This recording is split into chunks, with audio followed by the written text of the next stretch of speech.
Kumusta sa lahat nating mga kapatid na nagsubaybay sa ating live streaming? Muli itong inyong lingkod, Brad Windel Talibong, magkasama ninyo sa pagkakataong ito. At sa pagkakataong ito, ating sasagutin yung matagal ng tuligsa ni Ustad Ahmad Barsilon na tungkol sa Trinidad na ito'y imbinto umano sa simbahang Katoliko. Alam nyo ba, mga kapatid, na ang kaniyang tuligsa sa Holy Trinity, abay, bumabalandra sa turo ng balik Islam. Tunghayan ninyo ako sa ating live streaming, pananampalataya at katwiran.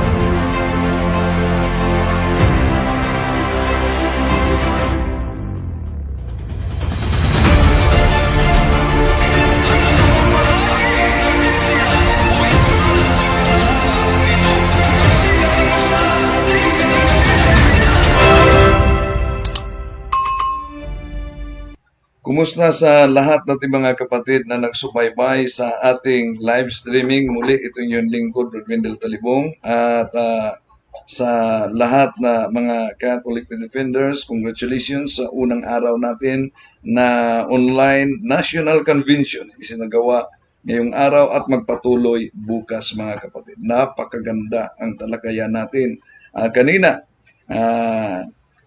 hanggang natapos, mga kapatid. Ngayon, sagutin natin ang matagal na rin na tuligsa ng ating kaibigan. Although, nerespeto natin ang kanilang pananampalataya, pero sagutin natin punto por punto, mga kapatid, ang mga tuligsa sa ating mga kapatid na balik Islam, lalo na may pahayag si kapatid na Ustad Ahmad Barsilon na ang Trinity umano, imbinto lang umano ito ng simbahan. At ang aral na ito, alam nyo ba, nakasulat umano sa kanilang Quran na bawal talaga at dapat itakwil. Ang tanong, kailan po ba kinatha yung Quran mismo ng mga kapatid natin sa Islam? Di po ba noong ika-6 na century lang? Saan kaya sila namumulot, mga kapatid, nitong chismis na hindi pa naimbinto ang terminong Trinity, nakasulat na umano sa kanilang Quran. Yun bang Trinity na nasa Quran? Yun ba ang Trinity ng mga Kristiyano? Hindi.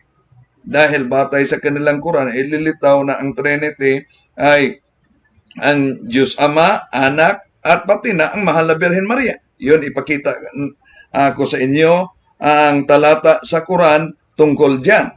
So, una, totoo po ba ang sinabi ng ating mga kapatid sa balik Islam, lalo na sa ating kaibigan na si Ustad Ahmad Barsilon, na hindi pa naimbento ang terminong Trinidad at dahil hindi talaga ito mabasa sa Biblia umano, kahit anong sali ng Biblia, hindi talaga mabasa ang terminong Trinidad, ito'y imbento lang umano at hindi pa naimbento, nakasulat na umano sa kanilang Quran. Ating pag-aaralan ngayon, mga kapatid, kung may katibayan ba ang kanyang pahayag? Tunay ba? Alam nyo ba na noong Anno Domini 180, Anno Domini, ginagamit na ito kung tingnan natin sa mga early Christians nila ni Theophilo ang terminong Trinidad. Ibig sabihin, hindi pa lumabas ang Quran, mga kapatid. Ang Trinidad sa early fathers, isa na si Theophilo, gumagamit nito sa kanyang liham kay Antoliko, mga kapatid. At tinatawag ito sa Grego na triados. galing sa salitang tres. At alam nyo ba, noong taong 160 hanggang 250 Anno Domini, ginagamit din ito mga kapatid ni Tertulliano. Ang salitang Trinidad na galing sa Lating Trinitas mula sa salitang tre na ang ibig sabihin tres at sa Spanish naman tres at unidad. Kaya doon nanggaling ang salitang Trinidad. Kung tingnan po natin ang nakasulat sa Latin Vulgate sa Ecclesiastes Kapitulo 4, versikulo 12, ito po ang ating mabasa mga kapatid sa naturang talata. Latin. Ye foniculos triplex discipile rompitor. So, diyan makita natin ang salitang triplex, no? Triplex tres, mga kapatid. At kung tingnan man natin ang isa pang talata sa unang Juan 5:7 sa Latin Vulgate dahil sa King James Version sa unang Juan 5:6, for there are three that bear record in heaven, the Father, the Son, and the Holy Ghost, and these three are one. Sa Latin Vulgate, ang mabasa po natin mga kapatid sa unang Juan 5:7, Kiat reson que testimonium dat. Yun ang mabasa natin. Pero, iginiit pa sa ating mga kapatid, kahit saan na talata ng Biblia o anong salin, hindi mabasa letra por letra ang salitang Trinity. Mga kapatid, una, lilinawin natin na yung Trinity, San Tatlo, na naglalarawan sa San Mateo Kapitulo 28, versikulo 19, ito'y tingnan natin sa ibang talata, ibang salin, hindi yan mabasa letra por letra. Pero wala po bang mabasa letra por letra sa ibang salin na tungkol sa Trinity? Gamitin muna natin mga kapatid ang mabasa sa San Mateo Kapitulo 28, versikulo 19. Ito po ang ating mabasa. Dahil dito, magsiayon nga kayo at gawin ninyong mga alagad ang lahat ng mga bansa na sila'y inyong bautismuhan sa ngalan ng Ama at ng Anak at ng Espiritu Santo. So, may binanggit na sa ngalan ng Ama, ng Anak at ng Espiritu Santo. At sa The Voice Bible, kung tingnan po natin mga kapatid, ano po ba ang termino batay sa The Voice Bible? Dahil sabi nila, hindi mabasa yung Trinity. Okay. Tingnan natin ang mabasa sa Mateo Kapitulo 28, 19, 20 sa The Voice Bible. Ito po ang nakasulat. Go out and make disciples in all nations, ceremonially. Wash them through baptism in the name of the Triune God, Father, Son, and the Holy Spirit. So, batay sa The Voice mga kapatid, mabasa po natin ang tinatawag na Triune God. So, hindi po yun ibig sabihin tatlong Diyos dahil ang pananampalataya natin na may isang Diyos sa tatlong persona. At sasagutin natin dahil ang termino na persona para kay Ustaz Barcelon ay persona, tao, umano ang ibig sabihin. Ibig ba sabihin ang Diyos ay tao rin? No. So, pero kung sa ibang salin ng Biblia, ang Trinity hindi mababasa dahil iyon ay terminology lang para tukuyin ang Ama, Anak, at ang Espiritu Santo. Ngunit, Sa ibang salin, napatunayan natin, mabasa natin ang triune God. Pero, wala po bang mabasa letra por letra dahil gusto nila letra por letra mabasa yung salitang Trinity. Huwag niyong ulitin tong tanong ni kapatid na Ustad Barcelon na pag may mabasa, iiwanan ng Islam. Bakit? May mabasa talaga letra por letra. Saan? Sa Amplified Bible, Revelation chapter 7 verse 10. And in a loud voice, they cried out, saying, Salvation belongs to our God who is seated on the throne, and to the Lamb. Our salvation is the Trinity's, to give, and to God the Trinity we owe our deliverance. See? Napakalinaw mga kapatid. Meron palang mabasa letra por letra sa Amplified Bible, Revelation chapter 7 verse 10. Binigay na natin sa kanila. Kahit sa Iglesia ni Cristo, di nila natukoy na may mabasa dahil iginiit nila mamaya sa collab natin, tatalakayin natin, sagutin natin, lalo na yung isang aklat na palagi nilang ginagamit at sinapchap mga kapatid. So, kung sa The Voice Bible, mabasa natin sa San Mateo 28, 19, 20, yung Triune God. Sa Amplified Bible, mabasa natin sa Revelation chapter 10, Mateo chapter 28, verse 19, 20, sa The Voice, ang Triune God. Habang sa Amplified Bible, sa Revelation chapter 7 verse 10, mabasa natin mga kapatid, letra por letra, ang Trinity. Yung argumento nila na pag di mabasa sa Biblia, hindi paniniwalaan. Ibalik natin sa kanila. Nabasa na natin. Batay sa iba't ibang salin mga kapatid. Di po ba? Nabasa natin.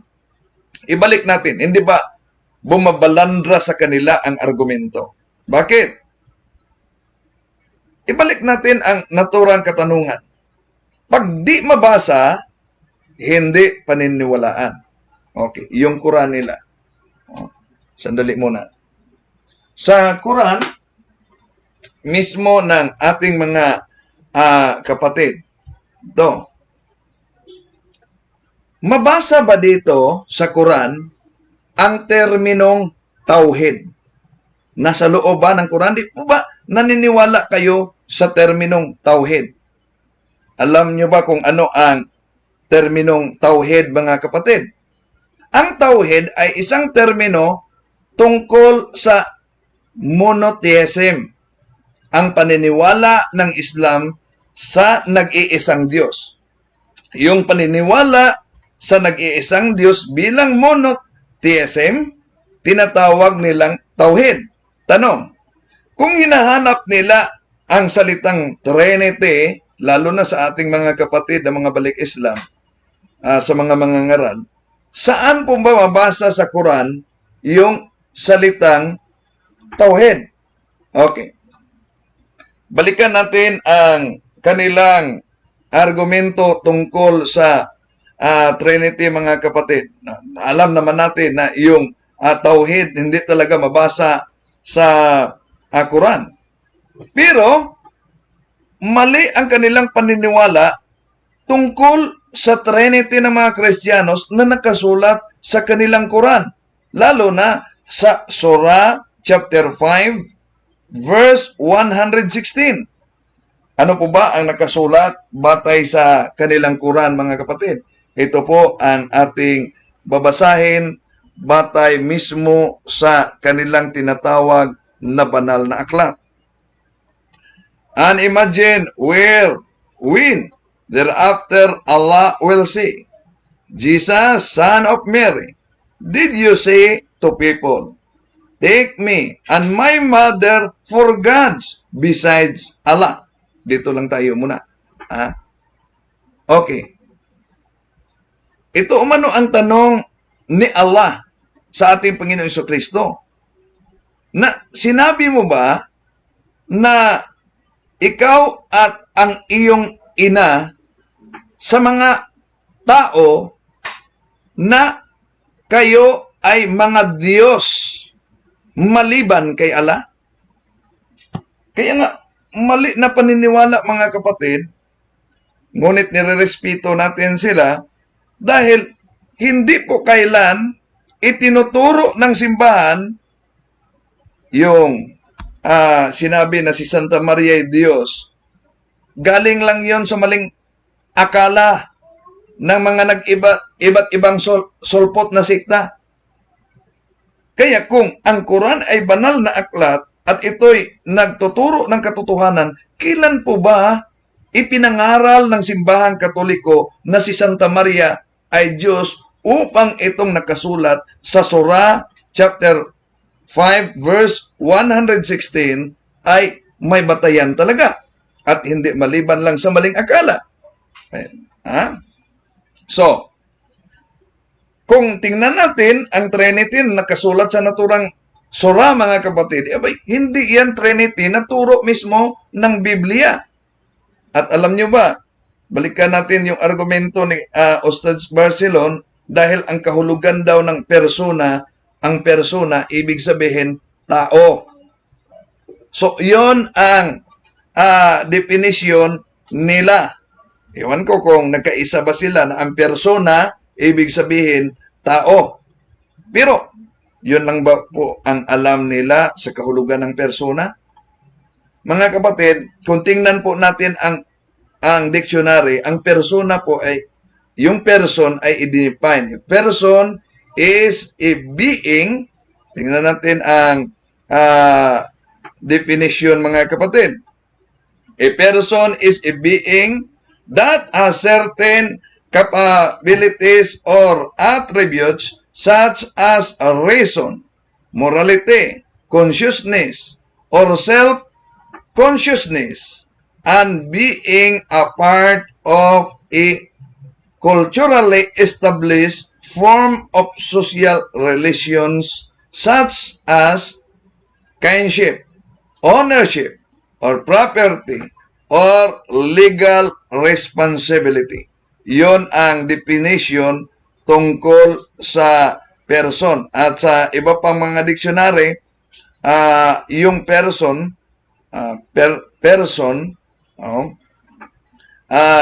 may definition, binigyan din ng definition. Person denotes the name. Kaya, nang sinasabi ng ating Panginoon na binyagan sila sa ngalan ng Ama, ng Anak, at ng Espiritu Santo, bakit po umano tinatawag na sa ngalan ng Ama, ng Anak, at ng Espiritu Santo? Ngalan ba umano yung Ama, Anak, at Espiritu Santo? Hindi. Yun ang pagpakilala mga kapatid sa persona, because person denotes the name. Okay. Ngayon, ang persona, napakalinaw po, ang kahulugan ay tinatawag na i-being. Ano po yung ibig sabihin ng being? Kung tingnan natin ang dictionary. Ang being po ay the fact of existence as opposed to the non-existence. Conscious, existence, life. Yon ang definition sa being. So, therefore, may persona ang Diyos dahil merong being ang Diyos, mga kapatid. God is a person. But when we say that God is a person, we do not mean that He is a human being. We mean that God possesses personality and that He is a rational being with self-awareness. Kaya nga, yung mga theologian natin nag-define na yung person as an individual being with a mind, emotions, and a will. So, God definitely has an intellect. Ayon sa mga awit, Kapitulo 139, versikulo 17. At mayroong emotions. Ayon sa mga awit, Kapitulo 78, versikulo 41. At merong tinatawag na volitions ayon sa unang Korinto, Kapitulo 1, versikulo 1. So therefore, ang Diyos ay tinatawag na persona. At kung tingnan natin ang mabasa sa King James Version sa Hebrew chapter 1 verse 3, ito po ang ating mabasa. Who being the brightness of His glory and the express image of His person. Napakalinaw. Express image of His person. So therefore, ang Diyos ay persona. Ngayon, balikan natin ang argumento nila na ang persona, salitang persona umano ay tao. Ang tanong, si Allah ba ay ginagamitan ng salitang He dito sa Quran? Allah is He? Tingnan natin mga kapatid. Kung may nakasulat ba sa Quran na Allah is He? Batay sa Quran, Kapitulo 59, versikulo 22. Ito po ang ating mabasa. Allah is He, besides whom there is no God. So, mabasa natin mismo sa kanilang Quran na Allah is He, besides whom there is no God. Ngayon, kung Allah is He, tingnan nyo ang dictionary. Ano po ba ang definisyon ng He? He used to refer to a man, boy, or male, or even male animal. Yung He. Diba? Kung ngayon, sa Quran, nabasa natin, Quran 59:22, na si Allah is He. Ibig po ba sabihin na si Allah ay lalaking tao? O tao na lalaki? So, mga kapatid, yung argumento nila na hindi mabasa sa Biblia ay hindi umano paniniwalaan, ibalik natin sa kanila yung terminong tauhid. Nasa Quran po ba yun?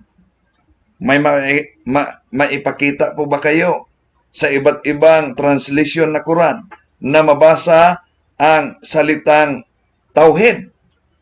At kung tingnan po natin, mga kapatid, ang kanilang Quran, alam nyo ba, si Allah mismo ay nagtambal sa kanyang sarili ng iba't ibang mga tagapaglikha bukod sa kanya.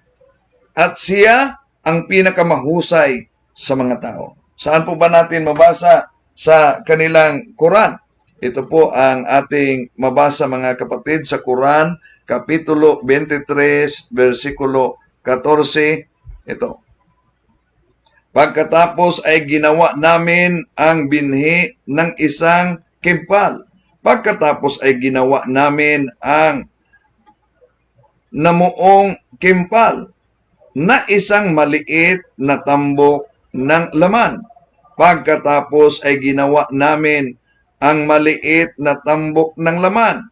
Pagkatapos ay nabibihisan namin ang mga tao na may laman. Kung gayon, kami ang naging dahilan upang ito ay lumaki sa ibang nilikha. Pinagpala ang Allah, ang pinakamahusay sa mga manlilikha. Di po ba, mga kapatid? Ginagamit dito ni Allah, kami. Kami ang naglikha. Ang term na kami, ibig ba sabihin, marami ang Allah? Kung iyon ang letra por letra na sundin natin, mga kapatid. So, kaya, yung argumento nila na ang hindi mabasa sa Biblia, hindi paniwalaan, nabasa natin letra por letra. Ang salitang Trinity sa Amplified Bible, sa The Voice, yung Triune God. Ngunit, kung ibalik natin ang naturang argumento sa kanila nang di mabasa, di dapat paniwalaan yung paniniwala nila tungkol sa tauhid, sa nag-iisang Diyos. bilang termino sa pinaniniwala sa nag-iisang Diyos, mabasa ba yan sa loob ng Quran? Maraming salamat po sa inyong pagsubaybay. Sinagot lang natin mga kapatid ang mga argumento ng ating mga mahal na kapatid sa Balik Islam. Itong inyong lingkod, Wendell Talibong, hanggang sa muli.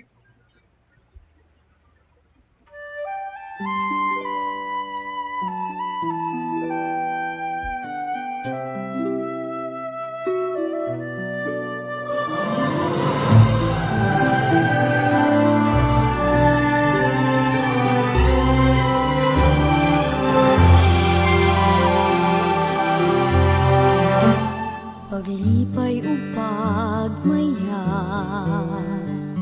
sa ulugon ta,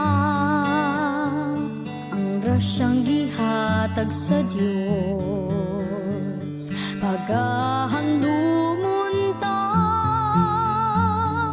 gasa gihatag niya sa unang mga Kristiyano. Ang batang Jesus ang tunay niyo, tinubdan sa pagtuo. Atong isang iyaw ang pagtuo ni Kristo, ang bugmag kalinaw, ang kaluwasan, ipaapit sa kanan. Atong isang iyang ebanghelyo ni Kristo, ang Diyos nung kaluoy, pagkamaayo, niya ka natong mga Cebuano.